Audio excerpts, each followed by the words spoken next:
Systems are powerful, but the truth is that systems alone won't save your business. In fact, if you put the wrong system on the right foundation, it won't free you. It'll actually strangle you. And the wrong system on the wrong framework results in even worse results. Today, we're unpacking why systems don't work on their own, what actually makes them stick, and how to avoid falling into the trap of thinking done for you equals done right. Welcome to the Budding Entrepreneur Podcast. I'm Randy Bridges, business advisor, consultant, coach, and trusted partner to service-based business owners who are serious about performance, profit, and progress. This podcast exists to do one thing: help you solve the real problems that stall your growth, kill momentum, and burn out the very people who built your business. So let's get started, shall we? All right.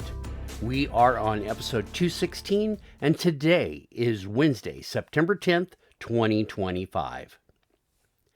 This session is for every business owner who's ever bought a tool, a playbook, or an SOP library thinking, this will finally solve my problems. And then it didn't. Here's what we'll cover today: why owners fall for the system trap, the 3 reasons systems fail when left on their own, a real-world case study of a CRM gone wrong, and a framework you can use for making systems work and align themselves with your vision, leadership, and profit. So let's dig into that system trap. Systems promise order, predictability, peace of mind. It's tempting, isn't it? And when someone tells you they have a done-for-you solution, it sounds like magic. Plug it in and boom, you have freedom.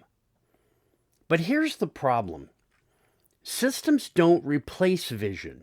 They don't replace leadership, and they sure don't fix a broken profit model. On their own, systems are multipliers. If you have clarity, they'll multiply it.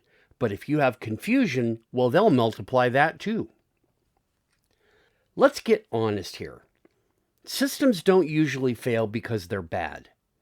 They fail because they're put on the wrong foundation. I've seen it over and over again with owners. You invest in the shiny new tool, the SOP library, the guaranteed framework, and 6 months later, it's collecting dust. Why? 3 simple reasons. Number 1, no clarity of vision. If you don't know where you're headed, the system doesn't know either. You'll end up building structure around confusion. I had a client once who put in a project management system. They were tired of tasks slipping through the cracks. It sounds great, right? The problem was no one on their team knew what done actually looked like. So the project management system could never actually measure the end of what they were dealing with. So the system just became a place to store half-baked tasks. Clarity comes first. Otherwise, the systems just make the confusion more visible. Number 2, weak leadership. Now, this one stings, but it is real. If you're a leader who doesn't model how to use the system, the team won't know how to model it either. You can write SOPs until your fingers cramp, but if you don't hold people accountable to those SOPs, or worse, you ignore them yourself, they'll never stick. Systems don't replace leadership. They require it. And I've watched owners get frustrated saying, my people won't use the system. Well, the truth is the people are watching you. And if you're not living by the systems, they won't either. And number 3, misaligned profit model. This is a killer. It's a sneaky one because systems expose leaks. They don't fix them. If your pricing is too low or your costs are out of whack, a system is just going to make it obvious in a faster manner. One owner I worked with rolled out a new time tracking system. Suddenly, it looked like his staff was spending way too long on deliverables. He thought the system had broken something, but the truth was the work had always taken that long. He just hadn't priced for it. Profit was the problem, not the system. The profit was exposed by the system. So the bottom line is this: systems are multipliers. They multiply clarity, they multiply leadership, they multiply financial health. But what do you do if those things aren't there? Well, all they do is multiply chaos.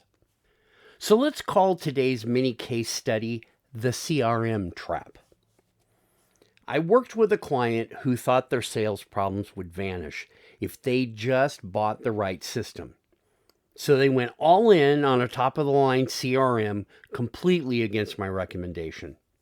Because, see, it promised them the automation, the tracking, and the reporting that they wanted. It was the whole works.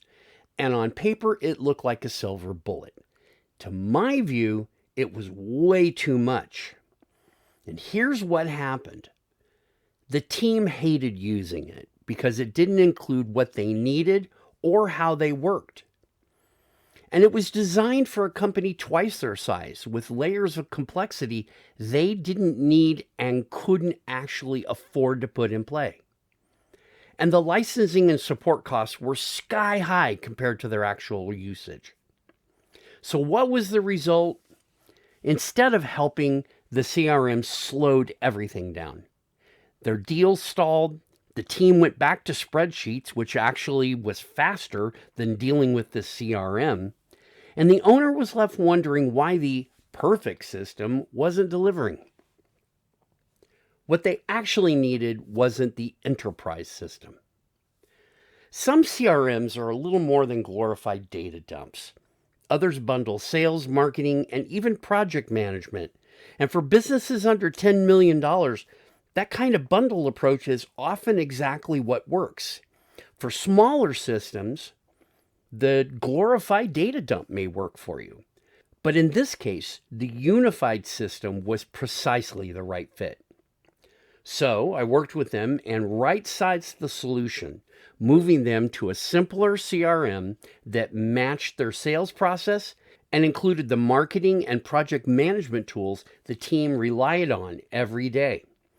Suddenly, the system started supporting the business instead of strangling it. So the lesson is this: systems don't fix broken foundations. They highlight them. And if the system is too big, too complex, or misaligned, it will multiply the chaos instead of creating clarity. So the reality framework works like this. And it's the principle that I'd like you to remember and take away from this podcast. Again, systems are multipliers. If you have clarity of vision, the systems will multiply it.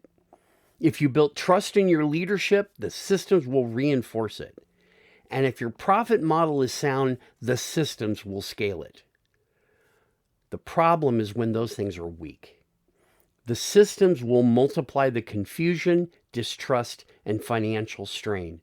Essentially, it multiplies the maximum impact of what's happening. That's not always a good thing. That's why alignment with your systems matter. Systems alone don't save you, but the alignment will. So let's do a quick self-check. 3 simple questions. Ask yourself, do you have SOPs no one follows? Have you invested in tools that your team avoids? Do your systems create bottlenecks instead of removing them? If the answer to these is yes, you don't have a systems problem. You really have an alignment problem with the vision and view of everything you're trying to do. Your system doesn't match it.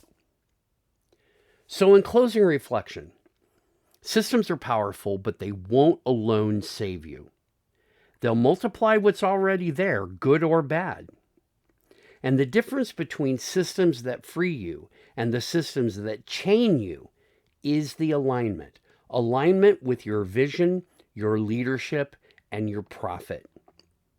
So before you chase the next done-for-you solution, ask yourself, what foundation will this system multiply? This week, looking at systems matches carefully with our outgoing message. Build it smart, run it clean, stay aligned. That's it for this episode. I hope you picked up some valuable insights and maybe even sparked a few new ideas. If you want to keep the conversation going or maybe even explore partnerships, don't hesitate to reach out. And hey, don't forget to subscribe, leave a review, and share this with someone who needs to hear it. The steps you take today could be the start of something big tomorrow. For the budding entrepreneur, I wish you the best in your health, your wealth, your business, your family, everything about you. Take care, and we'll see you back here next week.